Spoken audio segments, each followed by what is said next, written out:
ทุกคนมื้อนี้ถือว่ามีแม่เฒ่าแม่ย่าเนาะมาพังเสียงแคนอยากให้เสริมสังแคนเป่าแคนให้พังโดยเสียงจำปีทางอาจารย์คำพรเพิ่นเด้อมื้อนี้มาประสานเสียงแคนกับเสียงพิณเด้อให้แม่เฒ่าเพิ่นพังเพราะว่าสมัยตะกี้แน่นอนอยู่แล้วเนาะสมัยที่ยังบ่ทันมีเครื่องเสียงวิทยุเทปแบบนี้เนาะตอนนี้เฮามาลองพังเบิ่งอีกทีนึงพี่น้องเฮามาฟังกันเลยพี่น้อง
ลองลาย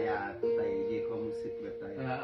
จะว่าภาษาเฮาลดจะว่าก็ดีถ้าใต้ยิงแบบความรู้สึกแบบให้อารมณ์อยู่แบบสมัยหน้าดูให้ทั้งหมดสังแคนของตับนี้สังอะไรสาเดในพวกอะไรก็ดับสังนั้นตรงเดอารมณ์ในนามเป็นน่าจะกินสังในห้องบักลงนะน่าก็คือว่าดูตับสมัยลีส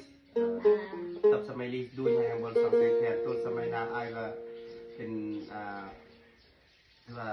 แบบยิงแนวคิดสืบทอดนะเลยทดลอง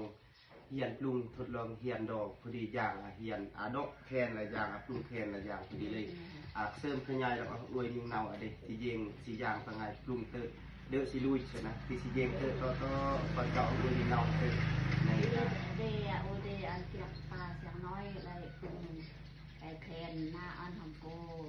เอ็นอะไรปรุงรอมมันปรุงมาเดอันดอยาบุญทานเอ็นนี่ปรุงอันเจยันทอนยาก่อนเรียบก็